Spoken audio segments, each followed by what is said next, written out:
When he landed on poor Virginia, he crushed her bladder. We'll recount the public's volatile reaction to the Arbuckle scandal. Arbuckle, this wonderful comedian, has let everyone down and is a pervert. And we'll dispel some myths about Fatty's so-called victim. She basically was a hooker. The year was 1921. Many significant events and discoveries were taking place not only in the United States, but also around the world. Albert Einstein is awarded Nobel Prize in Physics for his discovery of the photoelectric effect, an important step in the evolution of the field of quantum mechanics. Amelia Earhart takes her first flying lesson and buys her first plane. Insulin is discovered by Canadian scientists Frederick Banting and Charles Best. Warren G. Harding is inaugurated as the 29th President of the United States. The New York Giants defeat the New York Yankees 5-3 in the last of the experimental best-of-9 games World Series. Also in baseball, Kennesaw Mountain Landis becomes the first commissioner in the Major League. Winston Churchill signs the Anglo-Irish Treaty, leading to the creation of the Irish Free State. In France, Coco Chanel introduces her iconic fragrance, Chanel No. 5. Russia is hit with one of the worst famines in history, as droughts led to the deaths of an estimated 6 million people. The Communist Party of China is formed with Mao Zedong among its founding members. Adolf Hitler is named leader of the Nazi Party in Germany.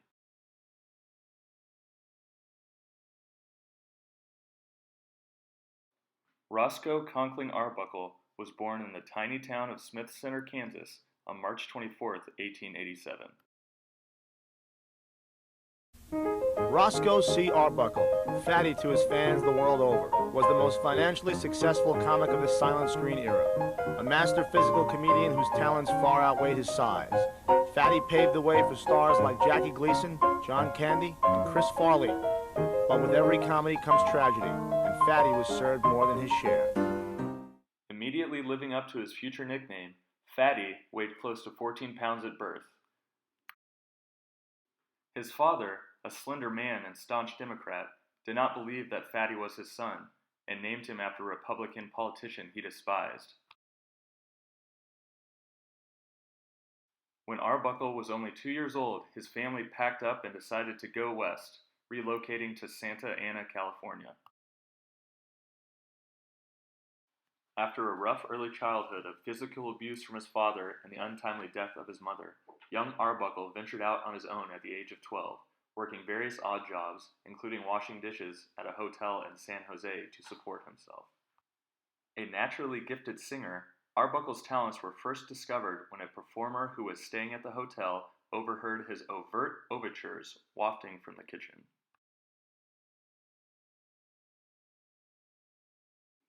He was invited to perform in an amateur talent show.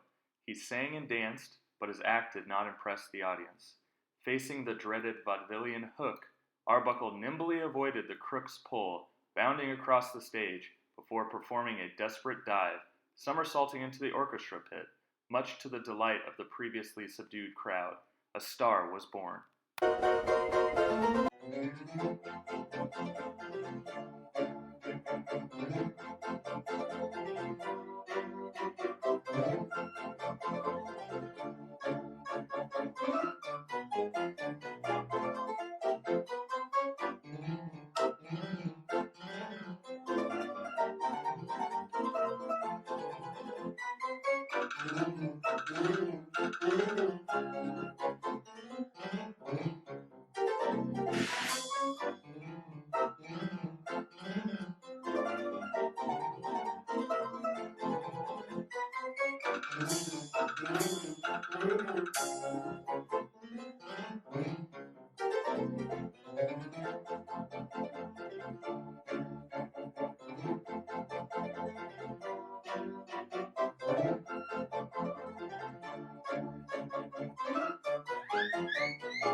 After a successful career as a singer and comedic actor in various touring vaudeville troupes, Fatty decided to take his talents to the silver screen, where he quickly became one of the biggest stars of the silent film era.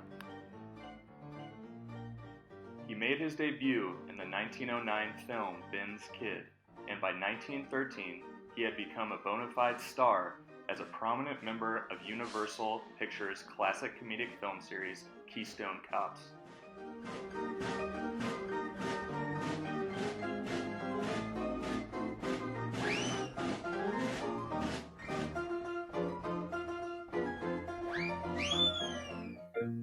As an actor, and later a director and producer, Fatty mentored fellow actors Buster Keaton and Charlie Chaplin, giving them supporting roles in several of his films.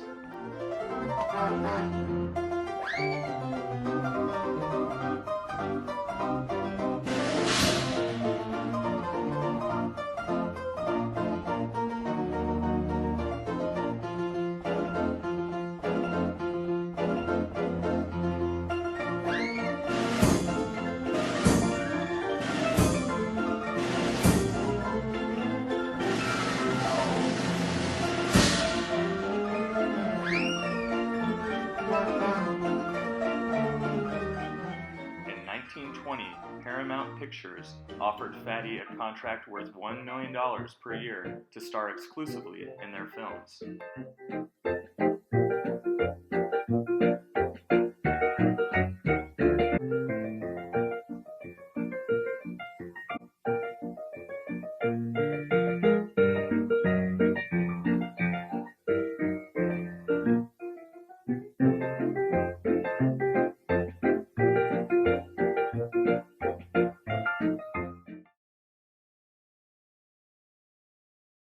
So Roscoe took a director, Freddie Fishback, and an actor, Lowell Sherman, and piled into his fancy Pierce Arrow and drove from Hollywood to San Francisco, and they arrived in San Francisco late in the afternoon of September 3rd.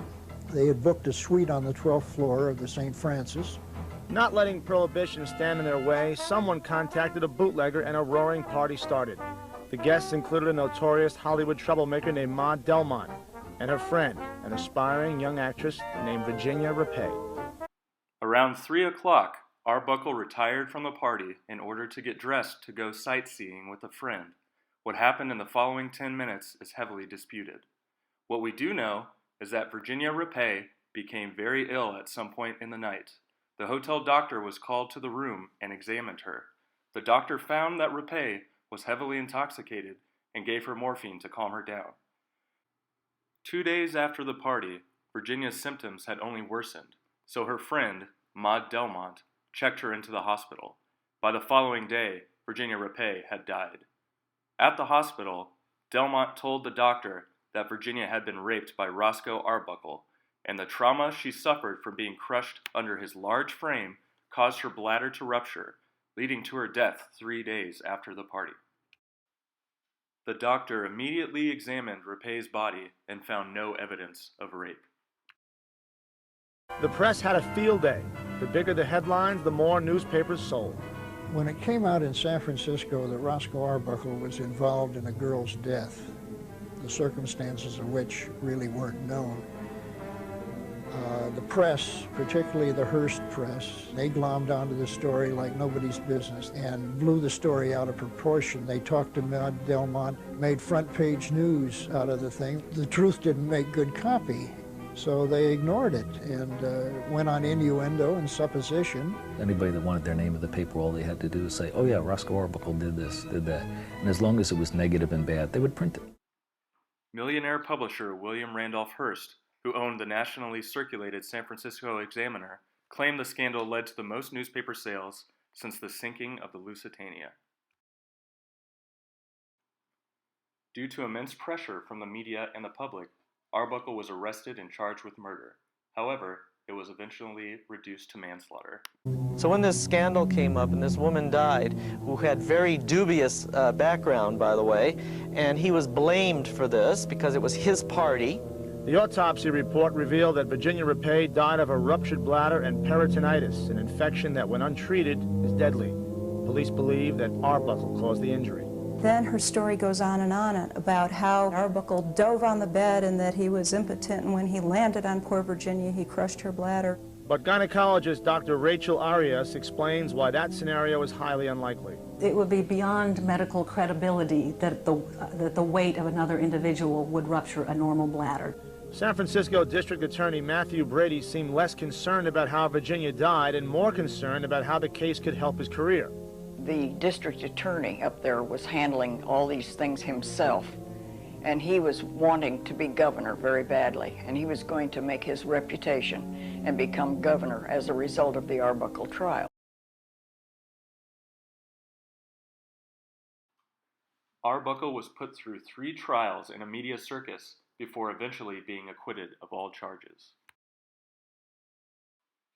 The first trial began on November 14, 1921. Despite obvious weaknesses in his case, D.A. Brady called numerous witnesses of dubious character to the stand to testify against Arbuckle. It was later revealed that many of these witnesses were forced to lie on the stand, having been offered various plea deals for past transgressions by Brady. Among these witnesses was Zay Prevon, a guest at the party, who claimed that Rapay had told her, "Fatty hurt me," while on her deathbed. Maud Delmont, Arbuckle's chief accuser, was presumed to be Brady's star witness, but she never testified at any of the trials. The key witness for the defense was Arbuckle himself. Many of Fatty's movie star friends who wanted to testify in his defense were prohibited from speaking publicly on his behalf by the Paramount movie studio in order to avoid getting caught up in the scandal and jeopardizing their future profitability as actors in Hollywood.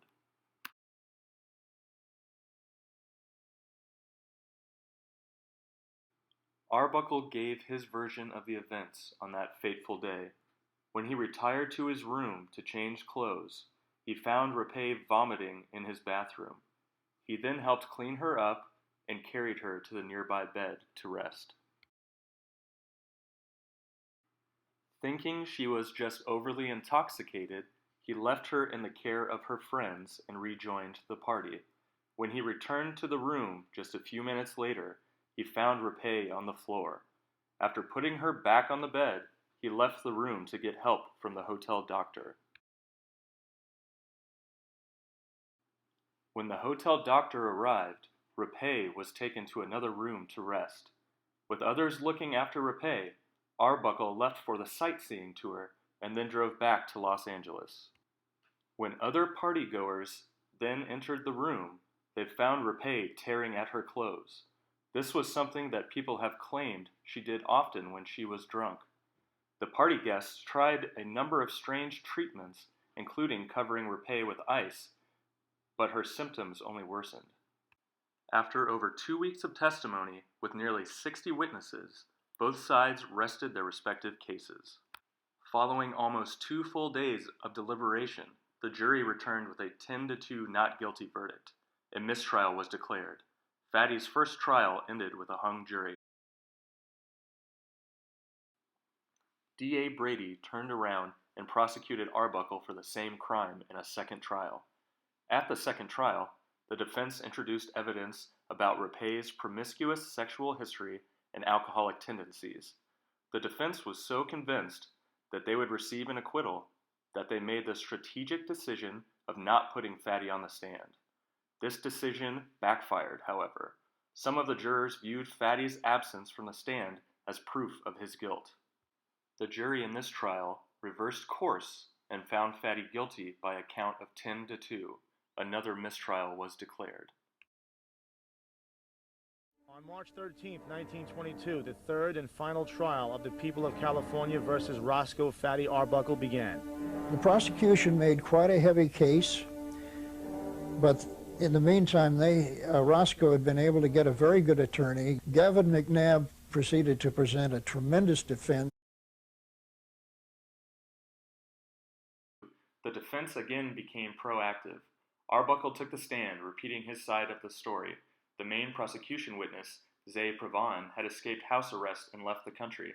For this trial, the jury deliberated for only a couple of minutes and came back with a verdict of not guilty.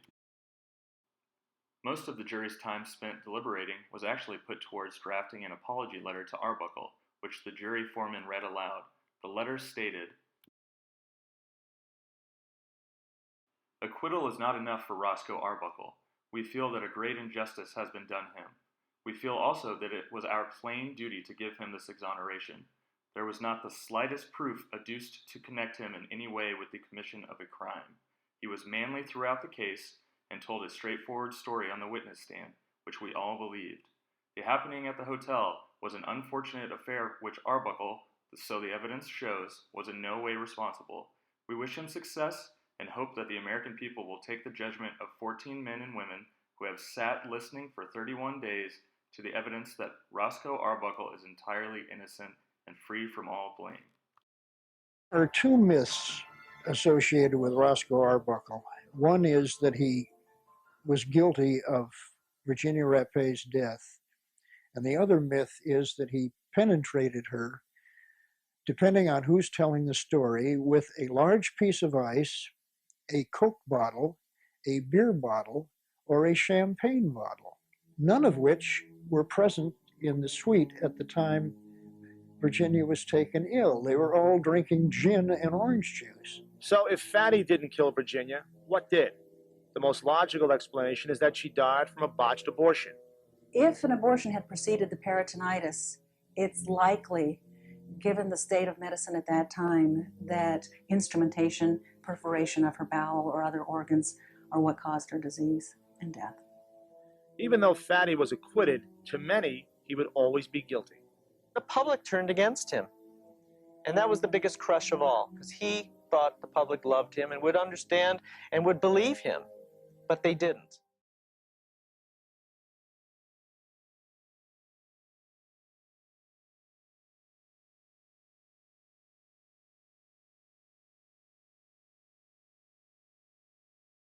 This poor guy lost everything. The studio canceled his contract, cut off his salary, blacklisted him. They basically threw him to the wolves. He was innocent, but nobody wanted to hear it. He was very depressed. And everybody, his friends, tried to help. They hired him under assumed names. And, you know, they kidded around with names like, at one point, they decided his name should be Will Be Good.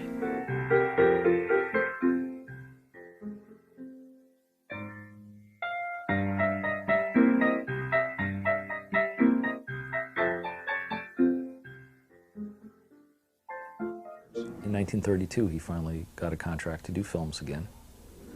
After 11 years, he got in front of the camera, worked very, very hard. He finished a film one day in June of 1933, went out to celebrate his first wedding anniversary with his new wife. And there was talk about him doing features. And he went to a restaurant with friends and said, you know, this has got to be the happiest day of my life. Everything's on track again. They came home laughing over something. Roscoe went to bed while Addie took her makeup off, and she spoke to him and didn't get an answer. And she spoke to him again and looked at him, had a smile on his face, and he was asleep, but he was dead. He died in his sleep at the age of 46, a heart attack.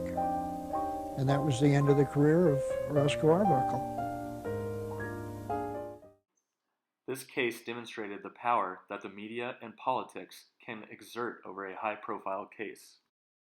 Newspapers, hungry for headlines, can spread rumors and convict clearly innocent people in the court of public opinion before any real judicial proceedings even take place. Although justice was eventually served and Arbuckle was acquitted of all charges, his career was ruined as he was blacklisted from Hollywood.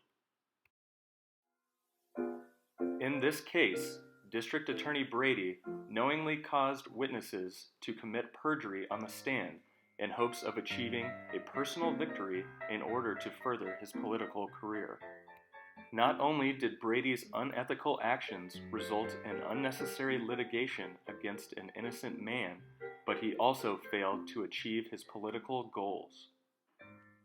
Although prosecutors are supposed to be highly ethical and seek justice above all else, they can be corrupt and use their power for personal and political gain.